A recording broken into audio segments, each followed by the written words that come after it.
E aí, pessoal, beleza? Regina Vilela, diretamente aqui do Congresso Nacional, mais especificamente na Câmara Federal. E eu estou ao lado do líder do PSL na Câmara, né? Major Vitor Hugo, deputado federal por Goiás, terra linda de Goiás. Eu conheço, viu?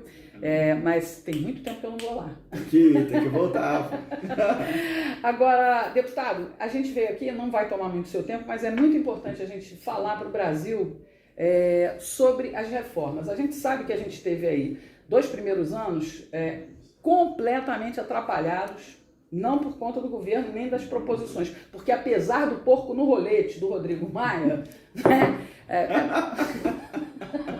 não, é que eu só chamo ele assim, aquele porco no rolete, né, ficava atrapalhando o Brasil, não era para atrapalhar, fazendo oposição clara, né? Ao Brasil e aos brasileiros. Agora não, mudou a presidência da Câmara e a gente precisa avançar.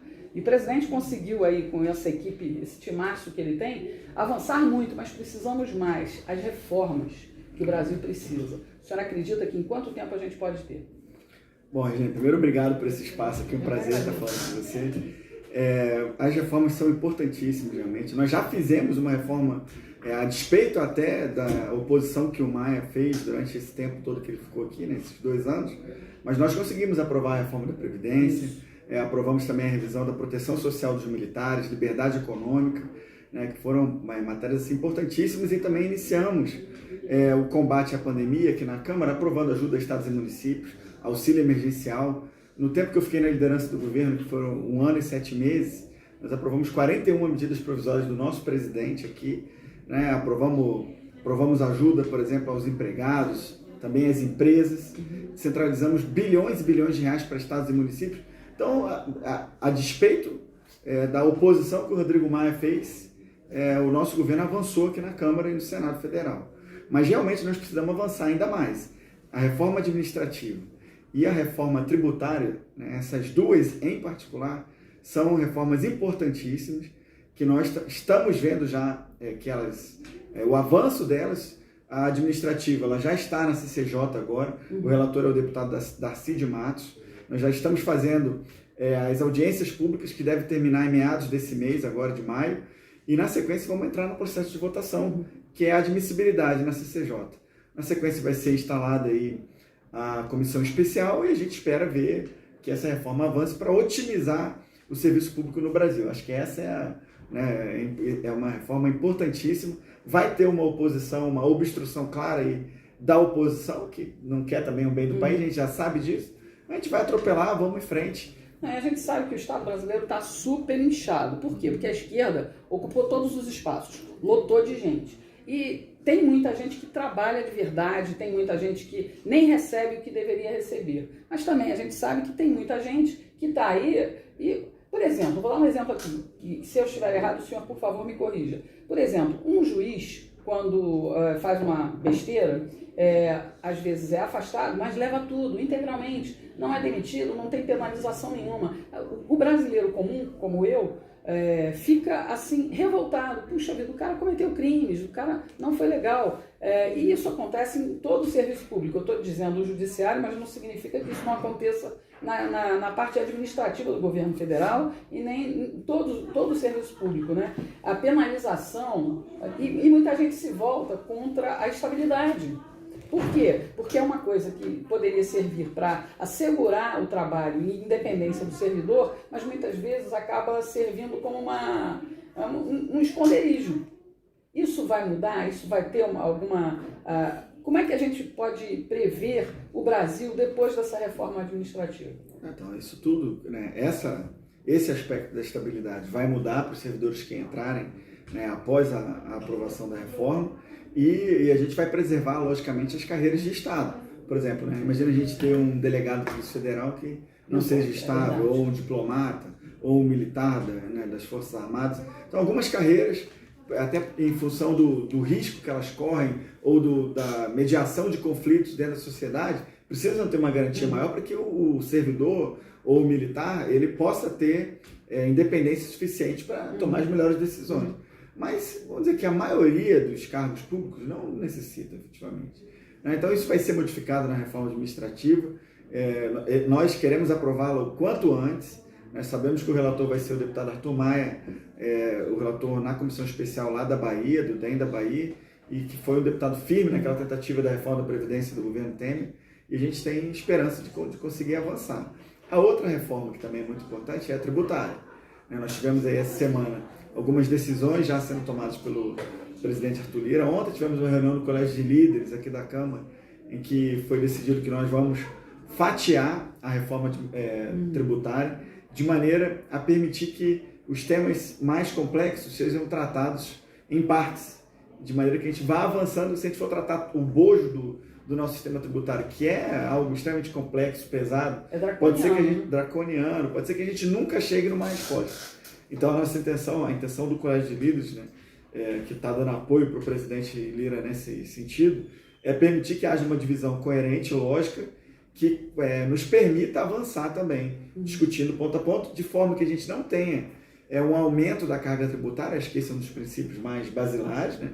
A nossa intenção é simplificar para permitir que a economia cresça e, sem aumentar a carga tributária geral, a gente faça uma reorganização. É lógico que um setor ou outro, né, pode ser, alguns certamente vai ter a carga tributária diminuída, outros talvez aumente um pouco, de maneira que a gente consiga equilibrar e fazer a economia do Brasil avançar. E tudo também acaba caindo nas costas do presidente Bolsonaro. Que a gente estava conversando com ele hoje no café da manhã. Desculpa, eu tomei café da manhã com o presidente. Eu estava lá também, eu quero tirar essa Ele também. Foi lá que eu conheci, pedi a entrevista, ele muito gentilmente me cedeu esse espaço. Eu estou muito agradecida. E aí cai tudo nas costas do presidente. Ele, por exemplo, tirou o imposto do gás de cozinha, né, do botijão, e a gente vê, eu sou carioca, mas moro há 20 anos no Ceará.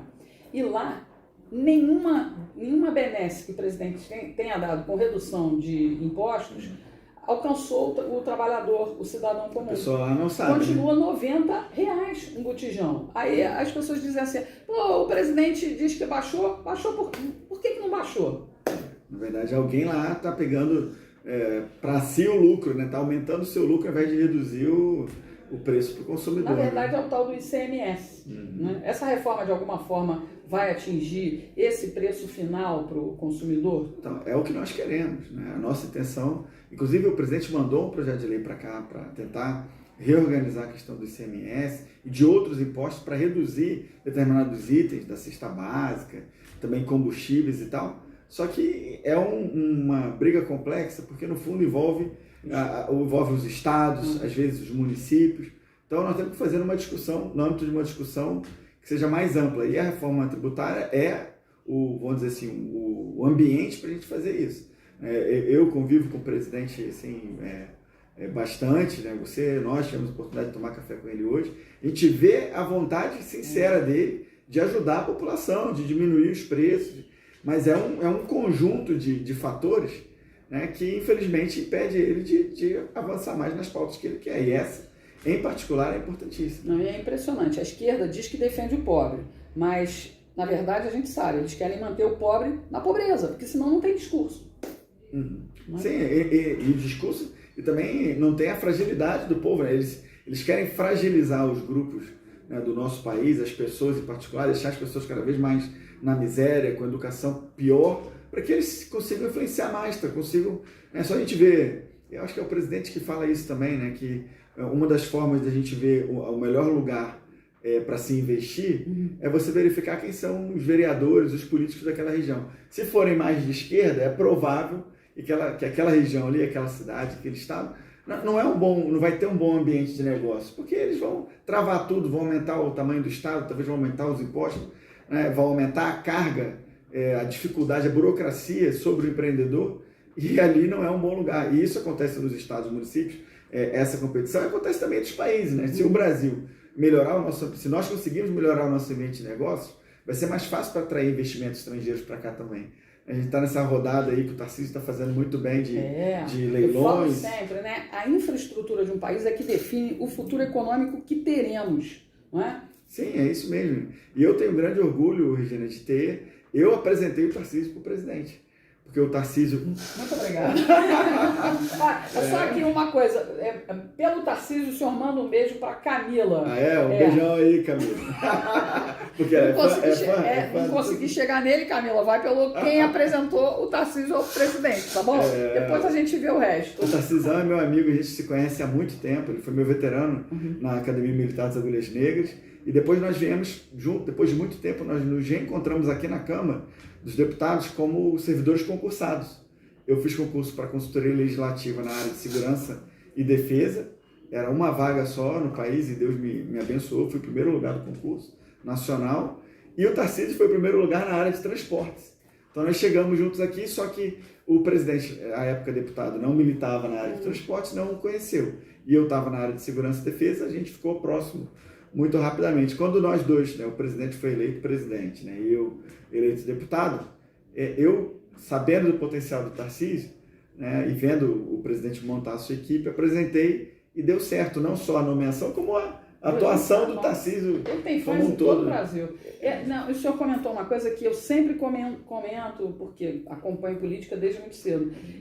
O senhor e o Tarcísio e vários outros militares de grande formação, de uma formação de excelência nas Forças Armadas, acabaram saindo das Forças Armadas para concursos públicos porque foram ganhar mais, porque precisavam de subsistência, né? Agora não, as Forças Armadas estão retomando um caminho de... A gente conseguiu aprovar no ano, em 2019, na verdade, essa reformulação da proteção social dos militares, mas que também veio em paralelo uma valorização da carreira pela meritocracia, não foi um aumento. Isso. Mas a meritocracia, aqueles que se dedicarem mais à carreira e tal, vão conseguir também ter gratificações maiores, isso é importante também.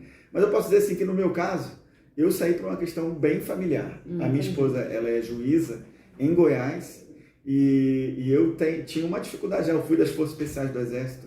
Eu fiquei 21 anos no Exército, desse tempo, 10 anos nas Forças Especiais, viajando pelo mundo. Aí fui para Costa do Marfim, peguei malária 5 vezes lá, tomei cloroquina. Tomei cloroquina já, então eu posso garantir que ninguém vai morrer. Não morreu. E aí, bom, eu tomei a decisão de sair para poder me dedicar mais à família. Tenho um filho, um japonesinho, que minha esposa é japonesa, o João Vitor, figura rara, de cabelo arrepiado. E, bom, só de ter cabelo já é uma boa vontade. Quanto mais for arrepiado. E aí o João Vitor é uma figura raríssima. E eu saí também por causa disso. Mas claro que quando eu recebi, na verdade eu não estava procurando assim, um concurso para fazer. Eu recebi no WhatsApp da minha concunhada o link para o edital desse concurso aqui da Câmara, e eu nem imaginava. Ela falou assim, cara, dá uma olhada nesse edital que eu acho que eles escreveram para você, porque era Defesa Nacional e eu estava na principal escola do Brasil de Defesa Nacional, que é a Escola de Comando Estado-Maior do Exército. Então eu estava afiado. Na outra parte era Direito Constitucional, eu estava terminando a faculdade de Direito na UFRJ. Não se contaminou? Eu não me contaminei, mantive o meu alinhamento. Estava terminando a faculdade de Direito lá e estava fazendo a prova da OAB em Direito Constitucional. Então, assim, que era o outro, um terço também da prova. E o outro terço que era Segurança Pública, embora não fosse exatamente a minha área, mas estava conexo. Então eu estudei e, como eu falei, Deus me abençoe e eu passei. E vim para cá, para a Câmara, como concursado. Não imaginava naquele momento entrar para a política, mas a proximidade com o presidente, vendo o presidente, à época deputado federal, já com quase 30 anos de carreira pública, e sem nenhuma mácula, fazendo seu mandato de maneira independente e corajosa, aquilo me inspirou e eu acabei me candidatando a deputado federal e sendo eleito no primeiro, na primeira tentativa, que é uma, assim, a maioria dos deputados aqui foram vereadores, deputados estaduais, Já sente muita diferença da época do Exército para essa vida de política? Não, muito diferente, é muito diferente. Mas eu nunca gostei muito, assim, da monotonia. Só que eu acho que está agitado demais agora. Olha, deu uma avançada boa. O que eu estou gostando é que eu estava falando com você antes ali, com você, né? Agora, por favor. Agora eu sou amiga, cara.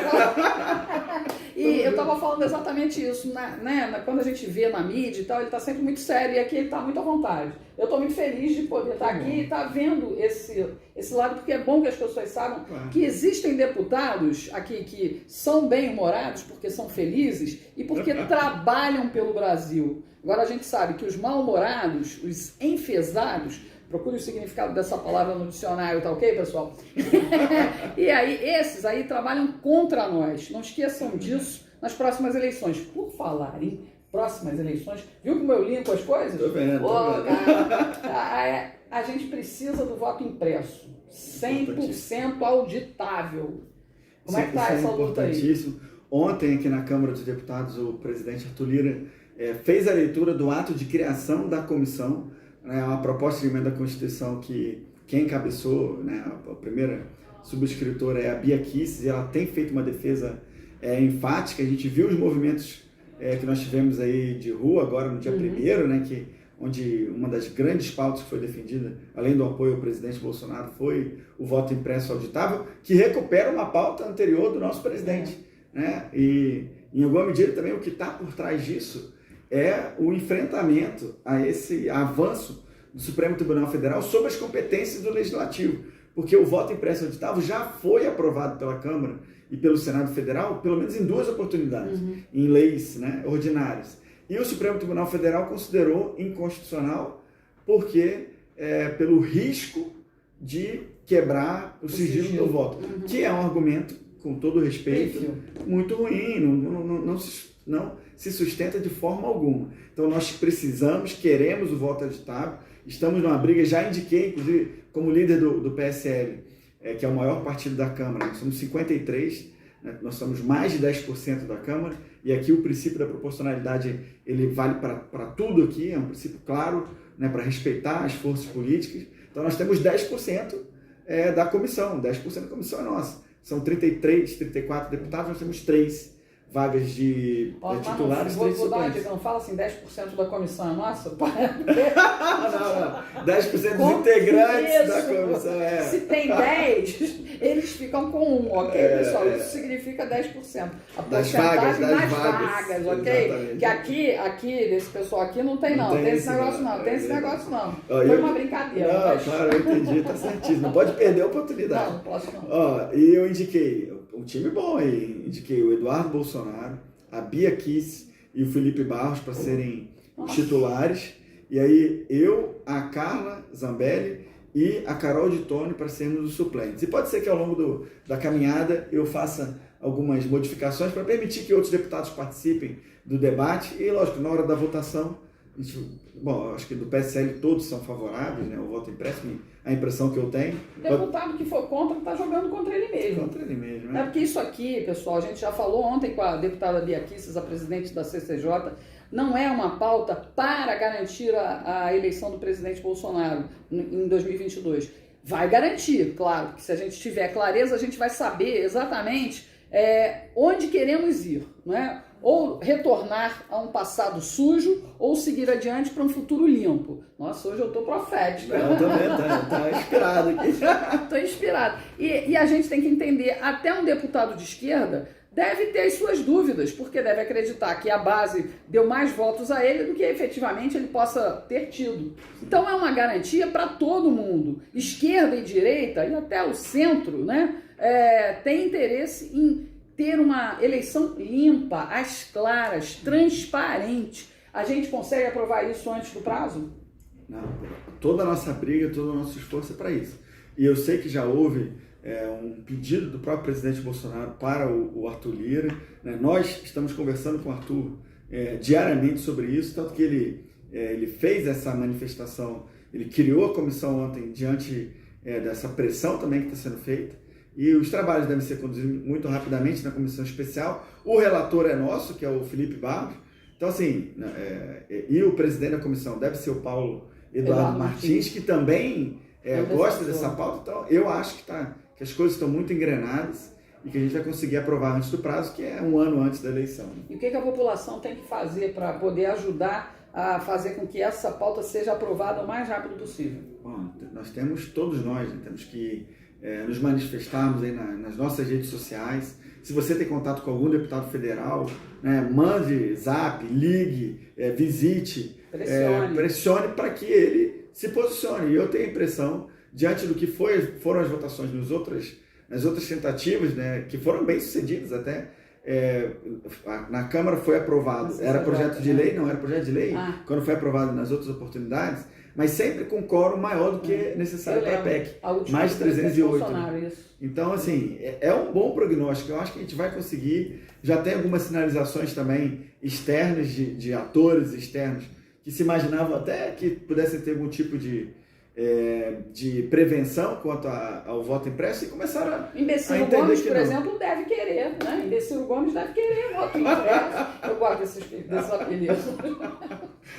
Bom, eu acho que é vantagem para todo mundo, né? Porque, é vantagem para todo mundo. Porque a gente, garantir que a gente saiba qual é o resultado da eleição, que o resultado da eleição seja fidedigno, né? Que as pessoas têm os representantes que efetivamente escolheram, isso é uma vantagem para todos. Para nós, eleitores. Agora, eu quero fazer uma pergunta agora. Que a gente votou e elegeu, e aí vai lá poder cobrar diretamente. Você falou que é do Rio de Janeiro, né? De qual bairro? Eu sou da Tijuca. Da Tijuca? Nasci na rua Carlos Vasconcelos, em 1962. Tá bom, porque eu fui criado no Rio de Janeiro. Foi? Só eu fui criado em Niterói. Mas aí você não teve oportunidade de morar do lado bom da Bahia. Eu tenho um amigo querido lá, o Ricardo Alé. Ele é fantástico. Conheci ele aqui, em 7 de setembro do ano passado. Militar? Não, ele não é, ele é advogado. Mas um amigo querido, gosto muito de Niterói. Tenho alguns amigos em Niterói também. No final das contas, eu tenho amigo em tudo quanto é canto. Eu cheguei aqui, cara, todo mundo me reconhece. Não estou me exibindo, não, mas eu fico até surpresa, né, com a reverberação do meu trabalho. Que é um trabalho que, apesar das minhas bobeiras aqui, palhaçada, brincadeira, eu tenho uma preocupação só. Quando eu sair daqui, né, for cantar para subir, eu quero olhar para trás, lá de cima do céu, que eu vou para o céu. eu tenho essa certeza, eu vou olhar para aqui para baixo e vou dizer assim, eu ajudei a melhorar esse Brasil. Então, eu ajudei muito, muito, muito meu público hoje a conhecer um deputado, aliado da gente, né, direita, vou ver. E agradeço demais a sua atenção, a sua simpatia, a sua inteligência. E ele é bonito pra caramba pessoalmente, pessoal. De verdade. Talvez ele não fotografe bem, mas eu tô assegurando. Ele é bonito. Eu não sei se isso foi um elogio ou uma zoação, né? Muito obrigada. Sucesso aí no seu trabalho. Pode contar comigo, tá bom? Muito obrigado. Tchau, pessoal. Até a próxima. Não, mas é verdade.